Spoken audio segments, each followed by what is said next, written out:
I woke up every morning in a 50,000 square foot mansion in Greenwich, Connecticut. The garage was a candy store of luxury cars, and the black card in my wallet had no limit. I'd been living this life for 3 years, all because I was the villain in this story, married to the heroine, Isabella Vance, the Ice Queen CEO of a billion-dollar empire. For 3 years, I played the part of the adoring, pathetic husband. I'd practically worn my tongue out kissing the ground she walked on. But today was the day.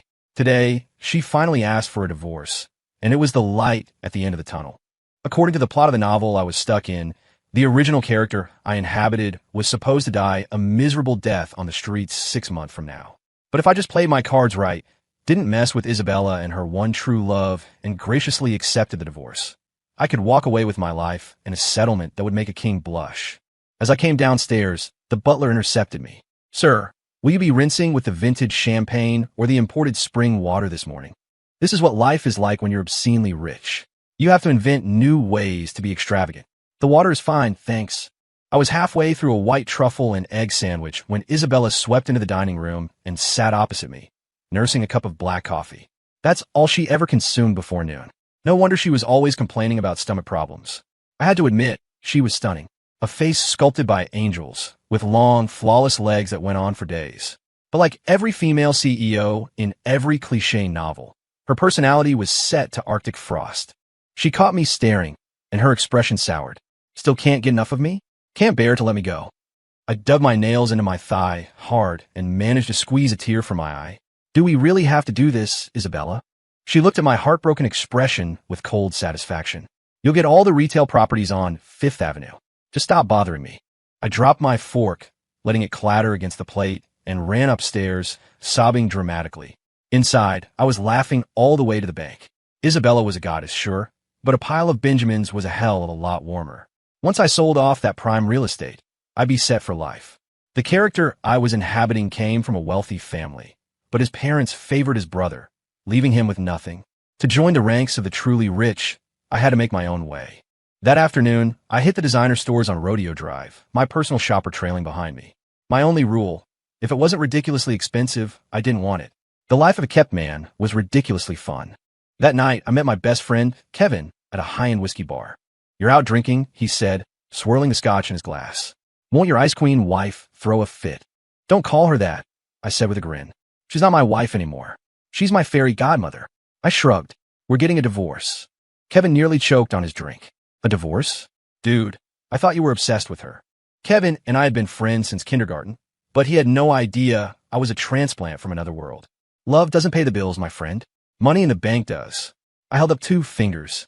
"The settlement is going to be north of 100 million. His jaw dropped. "Holy crap, man. You hit the jackpot." He shook his head in disbelief. "And here I thought you were just a hopeless romantic. Turns out you were playing the long game." Everyone thought I was head over heels for Isabella Vance. The truth was, I was only in love with her bank account. I clinked my glass against his. "Stick with me, buddy.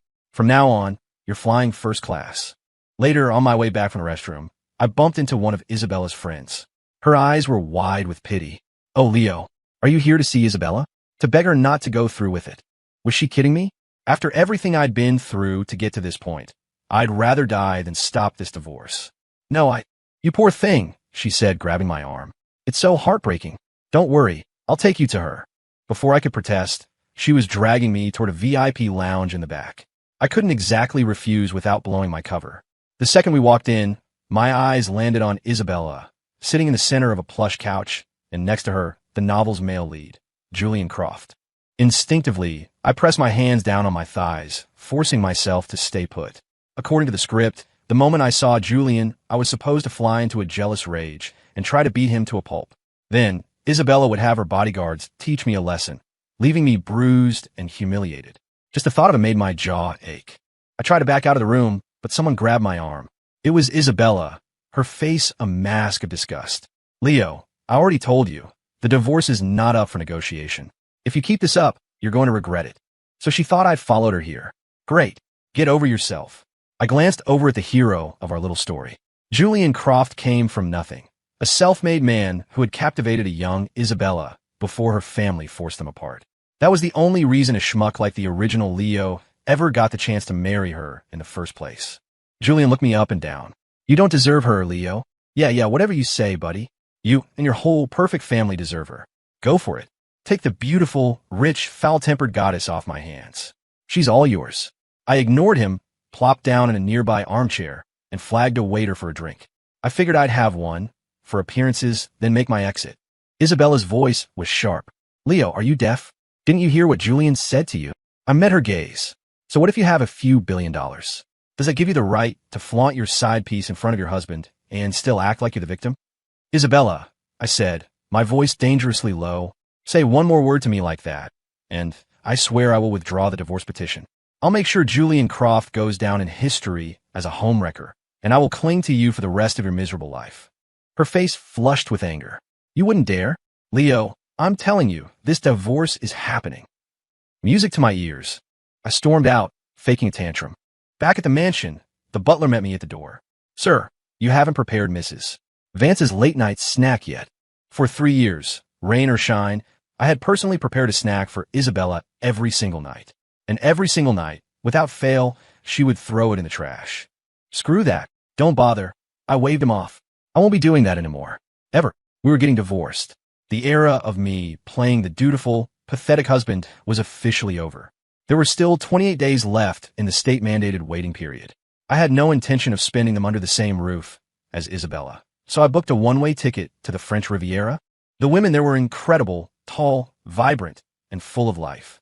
I spent my days on a yacht, surrounded by beautiful company, and it was pure bliss. But the good times only lasted a week before my phone rang. It was Isabella. I answered, thinking she'd pulled some strings to get the waiting period waived so we could sign the papers early. But her voice was tense. Book a flight back. Now, it turned out her grandfather, the formidable patriarch of the Vance family, had found out about the divorce. He'd summoned us back to the family estate. This was the last thing I wanted. Grandpa Vance would never approve of us splitting up. He was going to ruin my golden parachute.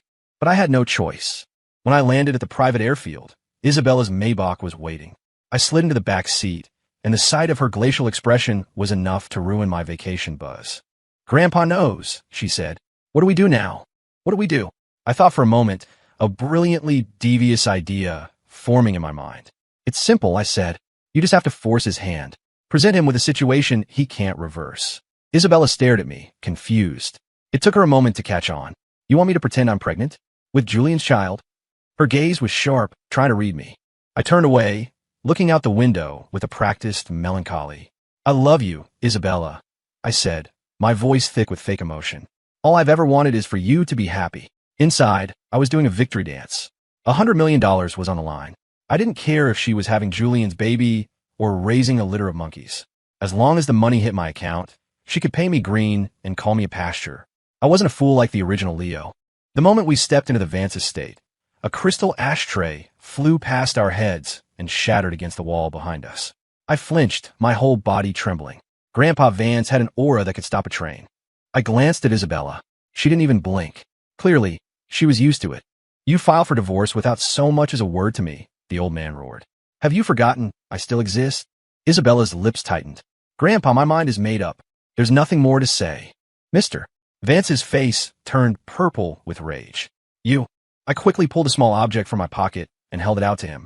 Grandpa, please don't be angry. I got this for you on my trip. It's a good luck charm to wish you a long and healthy life.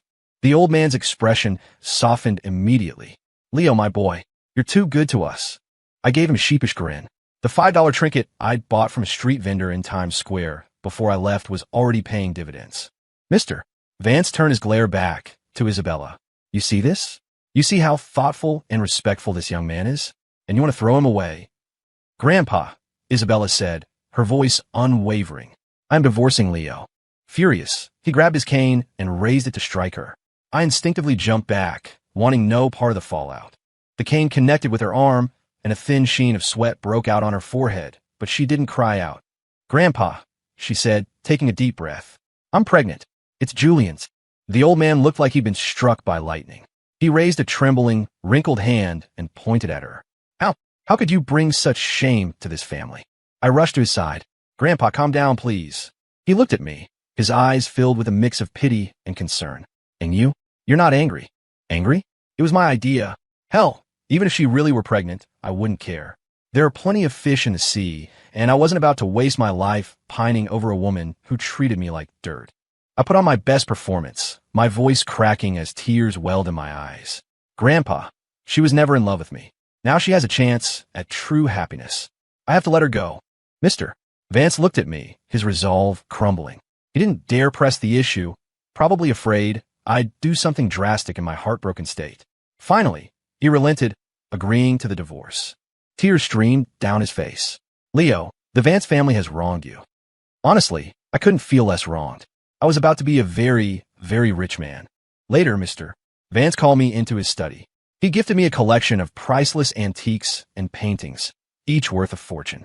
I had to physically restrain myself from breaking into a triumphant grin. As I walked out, my arms full, I ran into Isabella's older sister, Serafina. I hadn't interacted with her much, but I knew she had a reputation for being even colder and more inscrutable than Isabella. She looked from the treasures in my arms to my face. Isabella is supposedly pregnant with another man's child, and you're walking around with a smile on your face? My smile froze. I quickly replaced it with a heavy sigh. You know as well as I do that she was never happy with me. It's time I set her free. Serafina took a step toward me. I backed away until my back hit the wall. She closed the distance, her eyes locked on mine. I swallowed hard. Don't tell me she's into me. You don't mess with the family, especially not the sister of the woman who just made you a millionaire. Suddenly, she reached up. For a second, I thought she was going to touch my face, but instead, she plucked a tiny leaf from my hair. I let out a breath I didn't realize I was holding. Thanks. I scurried away with my loot, but I could feel her eyes on my back the entire time. Over the next few days, I stayed at the mansion, adjusting to the time difference and packing up my life. I gathered everything of value, selling what I could and packing what I wanted to keep. I even listed all the gifts Isabella had given me over the years on eBay, mostly cufflinks and ties she had her assistant buy. My motto was simple: squeeze every last penny out of the situation. I also bought a sprawling penthouse downtown, a place to move into after the divorce was final. I put on the Amex she gave me, of course. It wasn't as big as the mansion, but for a single guy, it would do just fine. When Isabella came home and saw my half-empty rooms, she looked stunned. You sold everything I gave you? I panicked for a second, then recovered. Yes, I said, my voice catching. I was afraid they would be painful reminders. I looked at her. You can sell the gifts I gave you too. Of course. The things I'd bought her were sentimental trinkets that weren't worth much. She just stared at me, her face unreadable. I wasn't in the mood to comfort her. The moment the 30-day waiting period was over, I called her to remind her about our appointment at the courthouse. She looked at me, a strange expression on her face. You're in that much of a hurry? I laughed it off. Not really. I'm just worried Grandpa might change his mind. Better to get it done sooner rather than later, right? Wouldn't want any unexpected delays. On the way to the courthouse, I drove like a bat out of hell, flooring the accelerator and nearly causing a pileup on the freeway. We screeched to a halt in front of the building. Isabella clutched her chest, looking shaken. Are you trying to get divorced or trying to get killed? I was about to open my door when her phone rang. She answered, and her face went pale. What? Is he okay? The person on the other end was frantic. Ms. Vance, it's Mr. Croft. He's been in a car accident. She hung up, her eyes wide with panic. She turned to me, her voice sharp. We're not getting divorced today. Take me to the hospital. Now. My brain short-circuited. My 9-figure payday was about to go up in smoke. No, I protested. Let's just sign the papers first. It'll take 10 minutes. Then you can go see Julian. It's not like he's going to die in the next half hour. Isabella's face turned to stone. Leo, don't you dare talk about him like that. Her voice was ice. Turn the car around and drive to the hospital. Now, seeing the sheer panic in her eyes, I wanted to tell her that Julian would be fine. He was the hero of the story. He had plot armor thicker than a tank. But of all the times for him to get into an accident, it had to be now. Unbelievable. Cursing under my breath, I sped toward the hospital. When we got there, Julian was sitting up in his hospital bed, looking perfectly fine. The most serious injury he seemed to have was a small bandage on his forehead. The doctor said it was nothing, a mild concussion and a minor cut. From the way his assistant had sounded on the phone, I thought he was on death's door. But Isabella fussed over him like he'd survived a plane crash. Julian took her hand. I'm okay, really. No, she insisted. I'm having the doctor run a full CT scan. I need to be sure. I couldn't stand watching them, so I went to wait in the hallway. A few minutes later, Isabella came out. I raised an eyebrow. He seems fine. Can we go get this over with now? She gave me a cold look. Can't you see I need to take care of it? What's there to take care of? I shot back. There are nurses and private aides here who are way more qualified than you are. Her eyes narrowed. Leo, do you really want this divorce that badly? If I wait another day, I'm losing thousands in potential interest. I'm thinking of you, I said smoothly. What if someone from the press sees you here with Julian? It would be a huge scandal for the Vance family. Grandpa would be furious. That's why I think we should finalize things as soon as possible. For your protection, I thought I'd made a compelling argument, but she wouldn't budge. Julian came first. Everything else was secondary. I wanted to scream, but I bit my tongue. For now, she was still the keeper of my future fortune. Julian stayed in the hospital for a week. For me, it was an eternity. Just when he was finally discharged, Isabella announced she had to fly to Europe for an urgent business trip. By the time she got back, I had fantasized about strangling both of them a dozen times. They were costing me money. I picked her up from the airport. She pulled a sleek box from her carry-on and handed it to me. This is for you. A parting gift? I opened it. A Patek Philippe watch. A quick search on my phone told me it was worth over $200,000. My mood instantly improved. Isabella might be a monster, but she was a generous one. That was one of her few redeeming qualities. Well, I didn't get you anything, I said. But hey, now that we're getting divorced, you can be with Julian without any baggage. That's the greatest gift of all, right? She just stared at me for a long moment, saying nothing. At the courthouse, there was no line. We were in and out in under an hour. The divorce decree was in my hand, and a notification from my bank popped up on my phone. The wire transfer had gone through. I couldn't stop the grin from spreading across my face. It was wider than the Joker's. Finally, the day had finally come. I rushed back to the mansion to move the last of my things. Most of it was already in my new place, but I had a few important items left. As I was dragging my last suitcase down the grand staircase, Isabella walked in. She looked at me, surprised. You're moving out already? We're divorced. What did she expect? That I'd stick around for Christmas? Goodbye, Isabella. I walked past her without a second glance. And good riddance. I moved straight into the penthouse. It was a turnkey property, so all I needed was some furniture and daily essentials. A few days later, while shopping at a high-end department store, I ran into her. Of all the gin joints in all the towns in all the world. I glanced at the bags in her hands. They were filled with men's clothing and cologne. Must be for Julian. Isabella seemed surprised to see me looking so relaxed and happy. She probably expected me to be a complete wreck after our divorce. Grandpa's heart condition has been acting up again, she said, her tone flat. You should go visit him when you have time. Mr. Vance had always been good to me. Thinking of that, I nodded. Okay, I'll drop by to see him in a couple of days. She nodded back, and that was it. I went back to my shopping, but for the rest of the afternoon, I kept feeling like someone was watching me. Every time I turned around, there was no one there. It was strange. On my 5th day in the new apartment, I ran into a familiar face. It was Serafina. She lived in the penthouse directly across the hall. She was my neighbor. What are the odds? Serafina must have read my mind. I bought this place long before you did, she said, a hint of a smile on her lips. Her tone implied that she had no idea I'd be moving in. I reached out and shook her hand. Well, if we can't be family, I guess being neighbors is the next best thing. Good to see you. Likewise, she said with a cool, pleasant smile. After I finished setting up my new place, I took Kevin on a trip to Jackson Hole for a week of skiing and unwinding. I figured it was time he saw how the other half lived. Kevin had been born rich, but his parents went bankrupt over a decade ago, leaving him with a mountain of debt. On a whim, I made a call to my financial advisor and paid it all off for him. He was stunned, almost moved to tears. I just laughed. We're brothers, man. Don't mention it. On the flight back, Kevin and I started brainstorming ideas for a new company. The problem was, neither of us had any real experience running a business. Suddenly, I thought of Serafina. Her business acumen was legendary, easily on par with Isabella's. I invited her over to my place for steaks and a good bottle of wine. When I told her I wanted to start my own company, she seemed genuinely surprised. I didn't take you for an ambitious man, she said, a curious glint in her eye. I've always been ambitious, I replied. Isabella just never saw it. She thought I was useless, so she never let me get involved with her company. Now that I had the capital, it was time to prove her wrong. Serafina studied me, her gaze intense.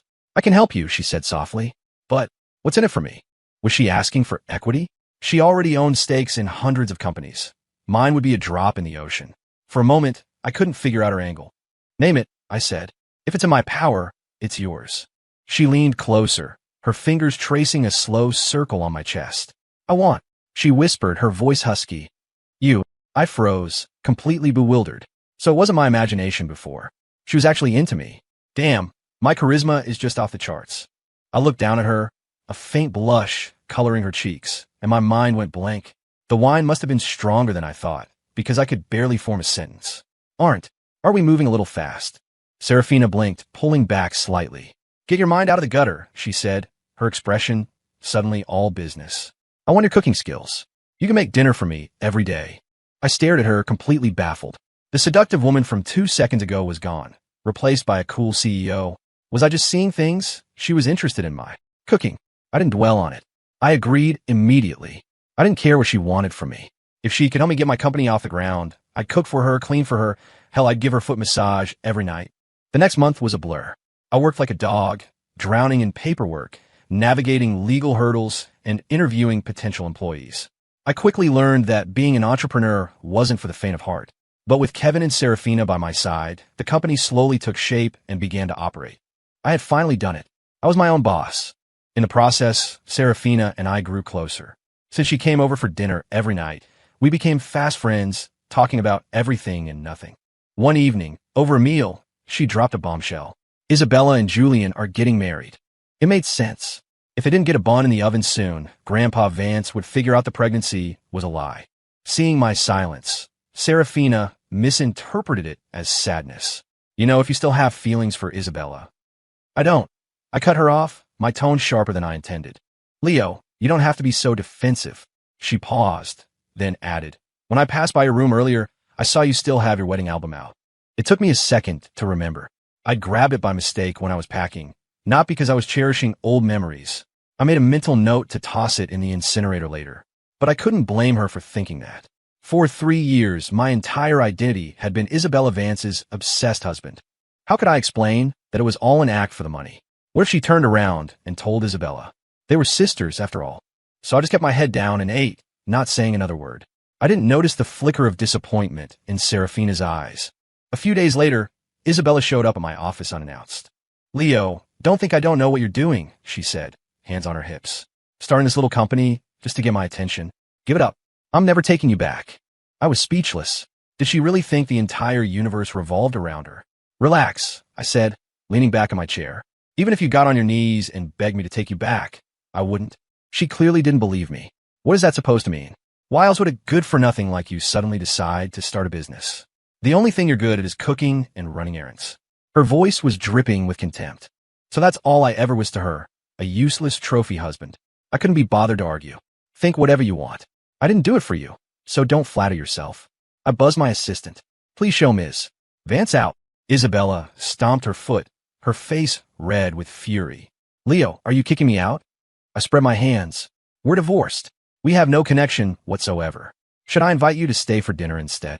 She pointed a finger at me. Leo, you'll regret this. Not long after, I got a text from an unknown number. It was Julian. Stay away from Isabella, or you'll be sorry. Seriously? Were these two taking turns trying to get a rise out of me? Was I some kind of prop in their twisted romantic drama? I blocked his number without a second thought. After work, I met Serafina at a new Italian restaurant downtown. And who should be sitting at a nearby table but Isabella? What kind of cosmic joke was this?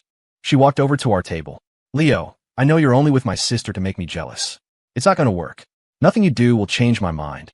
I shot back. Isabella, where do you get the confidence to think that everything I do is about you? She sneered. I know you better than you know yourself. If you actually like my sister, you wouldn't have turned down Grandpa's offer to marry her all those years ago. She was right. Back then, Mr. Vance had given the original Leo a choice between her and Serafina. But the poor sap had been smitten with Isabella since childhood, so he chose her. People change, Isabella, I said calmly. Just because I like you then doesn't mean I do now. I looked her straight in the eye. I'm not in love with you anymore. Get it? A flicker of shock crossed her face. I stood up and turned to Serafina. Let's go. We'll eat somewhere else. Serafina also rose, her gaze cool as she looked at her sister. Some things won't belong to you forever, Isabella. Besides, you're about to marry Julian. You should probably stop thinking about other men. We found another restaurant and had a quiet dinner. When I got home, I was about to head to bed when my doorbell rang. I opened the door. Standing there, or rather, swaying there, was Isabella. What are you doing here in the middle of the... Before I could finish, she collapsed toward me. I instinctively jumped back. Isabella landed in a heap on my doormat. She looked up at me, her eyes glassy and her lip trembling. Aren't you going to help me up? The stench of expensive wine rolled off her in waves. She was completely plastered. Ms. Vance, I said coolly, given our current relationship, I think it's best we keep a respectable distance. She ignored me, scrambling to her feet and pushing her way into my apartment. I frowned. Hey, you can't just come in here. She plopped down on my sofa, looking around at my decor. Looks like you're doing pretty well for yourself after the divorce, she slurred. Julian and I had a fight. I don't want to go home tonight. I'm sleeping here. My eyes widened. No, absolutely not. You need to leave. Now, I wasn't surprised they were fighting. Julian, the novel's hero, was an alpha male through and through, and Isabella was anything but a submissive lamb. Their personalities were bound to clash over every little thing. But fighting with her fiancé was one thing. Showing up at her ex-husband's apartment was another. I wanted no part of her drama. I grabbed her arm to pull her up. I'm not leaving. Get out of here before Julian shows up, and I have to explain this, I hissed. As if on cue, the devil himself appeared. Julian was standing in my doorway, his face contorted with rage. What the hell are you two doing? I flinched. We hadn't done a thing. I hadn't so much as laid a finger on her since the divorce, but I knew how this looked. You're just in time, I said, relieved. Take your fiancée home. She's drunk and causing a scene. Before I could finish, Julian's fist connected with my jaw. Leo, he roared. Didn't I warn you to stay away from my wife? I staggered back, clutching my face. What the hell did I do to deserve this? The shock seemed to sober Isabella up instantly. She jumped between us. Julian, what are you doing? You can't just hit him. Julian glared at me over her shoulder. He's making a move on an engaged woman. He deserved a hell of a lot more than that. I rolled my eyes. I'd forgotten the novel described the hero as a jealous maniac, ready to fly off the handle at anyone who so much as looked at his precious heroine. Both of you, I yelled, pointing to the door. Get the hell out of my apartment. But Julian was just getting started. I'm going to teach you a lesson you'll never forget. Just as he lunged for me again, a sharp voice cut through the tension. I'd like to see you try to touch him while I'm here. We all turned. Serafina was standing in the doorway, dressed in a sharp black pantsuit and heels, radiating an aura of pure, unadulterated power. For a second, my heart skipped a beat. Isabella stared at her. Serafina, are you really with him? Serafina walked coolly to my side and linked her arm through mine. What do you think? Isabella's face was a kaleidoscope of emotions. Shock, disbelief, anger. Finally, she choked out. He's my ex-husband. How would you be with him? Serafina's reply was placid. My personal life is my own business. And as you said, he's your ex-husband, which means you no longer have any right to interfere in his. Julian, perhaps intimidated by Serafina's presence, finally backed down. He grabbed Isabella's arm and dragged her out of my apartment. I let out a huge sigh of relief and gave Serafina a thumbs up. You saved me. Tonight, I definitely would have ended up in the hospital if it weren't for her. Serafina looked at me, a small, protective smile on her lips. He knows you're with me now. He won't dare touch you again. Good, I said. I'm glad to hear it. The next day at the office, I told Kevin what happened. Dude, he said, his eyes wide. The older Vance sister is totally into you. I thought maybe I was just imagining things, but if even Kevin could see it, then it had to be real. Serafina had a cool exterior, but underneath she was stable, gentle, and intelligent. She was 1,000 times better than Isabella. The more I got to know her, the more I realized my first impression of her had been completely wrong. I was starting to develop real feelings for her. Don't be ridiculous, I said, trying to sound casual. We're just business partners. Kevin clapped me on the shoulder. Listen to me, man. She is way better for you than Isabella ever was. Don't screw this up. Just then, Serafina walked into my office. Don't screw it up. I clear my throat, quickly changing the subject. Nothing. Kevin's been going on a lot of dates lately. I was just telling him to cherish the good ones. Serafina didn't press the issue. Instead, she brought up a new development project downtown. Julian's company is also bidding on this project, she said. They're going to be our main competitor. Ever since Julian married into the Vance family, they had put him in charge of one of their major subsidiaries. According to the novel, he was destined to become a titan of industry. I knew when I started my company that our paths would eventually cross. The pie was only so big. But now, with Serafina as my backer, I wasn't afraid of a little competition. 6 months later, I was getting ready to leave the office when I saw a familiar figure leaning against my car. It was Isabella. She rushed over and grabbed my arm, her eyes red and puffy. Julian and I got divorced. Their marriage only lasted half a year? Interesting. But what did that have to do with me? I just nodded, letting her know I'd hurt her. Leo, she continued, her voice trembling, I was wrong. I made a huge mistake. I shouldn't have divorced you. She looked up at me, her eyes pleading. I know now who I really love. A sense of dread washed over me. Please don't say it's me. The next words out of her mouth confirmed my fears. Leo, I love you. This wasn't in the script. Something had gone seriously wrong with the plot. Why would she suddenly fall in love with me? Then it hit me. Compared to a possessive, jealous man like Julian, she probably missed the gentle, sycophantic lapdog I had pretended to be. She wasn't in love with me. She was in love with the memory of being worshipped. Stop, I said, gently pulling my arm away. I sighed. Isabella, the person you should love is Julian, not me. The man you think you knew is gone. Let go. The person she was in love with was a fabrication, a character I played. It wasn't a real me. She shook her head frantically. No, that's not true, Leo. I really love you. Her words came out in a rush. I couldn't live with Julian. I couldn't stand him trying to control my life and my work. That's why we divorced. I know what I'm doing. I'm thinking clearly for the first time in years. She grabbed my hand again. Leo, let's get back together. Please, I want to be with you. Honestly, this was the first time I'd ever seen Isabella so vulnerable. She'd always been so imperious, so high and mighty. I pried her fingers off my hand. I'm with your sister now, I said firmly. The person I love is her. Impossible, she cried, her voice rising. The person you love is me. It's always been me. My patience was wearing thin. Believe what you want, but we are never, ever getting back together. I don't do leftovers. With that, I got in my car and drove away. But Isabella didn't believe me. She started showing up everywhere. She brought me gifts, delivered lunch to my office, and even started sending afternoon tea for my entire staff, trying to win them over. Some of the newer employees, not knowing our history, started calling her Mrs. Miller. She would just smile, basking in the attention. It was driving me insane. I didn't know how to get rid of this stage 5 clinger. Serafina noticed my distress. You really don't want to get back with her? She asked one evening. I rubbed my temples. I don't love her. I just want her to leave me alone. Serafina raised an eyebrow. I have an idea, she said. A way to make her give up for good. My head shot up. What is it? Marry me, she said, her voice even. We can get married. I stared at her, stunned. Grandpa's been setting me up on blind dates constantly, she explained. I have no interest in any of those men. Instead of being forced into a business alliance with a stranger, I'd rather marry you.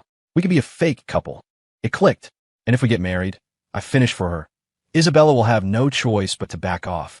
It's a win-win. A brilliant plan. Okay, I'll get everything ready. We'll go see Grandpa tomorrow and ask for his blessing. A slow smile spread across Serafina's face. The next day, we went to the Vance estate. I expected Mr. Vance to have some reservations, and I had a whole speech prepared to convince him. But to my surprise, he agreed without a moment's hesitation. That girl Isabella never knew how to appreciate you, he said, shaking his head. It was her loss. Serafina is a much better match for you. I approve of this marriage. It turned out Mr. Vance had missed having me around and wanted me to visit more, but he didn't know how to ask. Now that I was going to be his grandson-in-law again, he was beaming. I immediately went over and started massaging his shoulders. Thank you, Grandpa. He had a soft spot for me because in the past, when I had nothing better to do, I would spend days with him playing chess, talking, and fishing. At his age, companionship was what he craved most. When the news of our engagement was announced, Isabella went ballistic. She stormed into my office, waving the announcement from a gossip site. Leo, I don't believe you're actually marrying my sister. I calmly handed her a wedding invitation. Next Friday. Be there. She stared at the invitation, her eyes fixed on our names elegantly printed in gold script. Tears began to stream down her face. Leo, you really don't love me anymore. I don't love you. I repeated, my voice firm but not unkind. Isabella, from now on, I'll be your brother-in-law. Please, let go of any other ideas. On the day of the wedding, Isabella was a no-show. She did, however, make the front page of every tabloid. The night before our wedding, she was photographed at a bar, blind drunk, with headlines screaming about how she was still hopelessly in love with her ex-husband. She never denied it, which was a tacit admission. 2 years later, my company went public. The biggest reason for its success was Serafina. At the celebration party, I stood on stage and pulled her to my side, taking her hand. And I have one more piece of good news to share, I announced to the cheering crowd. I'm going to be a father. The room erupted in applause. Congratulations, Mr. Miller, Ms. Vance. I looked down at Serafina, and her eyes were shining with the same love that I felt for her. Over the past 2 years, our fake marriage had become wonderfully, breathtakingly real. Serafina, I whispered, thank you. Without her, I never would have achieved any of this. She smiled back, her face radiant. And thank you for giving me the most beautiful love story. A good marriage, I learned, is a partnership. You build each other up, you understand each other. The following year, Serafina gave birth to twins. I was finally a father. As for Isabella, I heard that after her divorce from Julian, she never dated again. Julian apparently tried to reconcile with her at one point, but she refused, telling him that I was the only man she had ever truly loved. Enraged, Julia married someone else. Isabella Vance never remarried. She spent the rest of her life alone.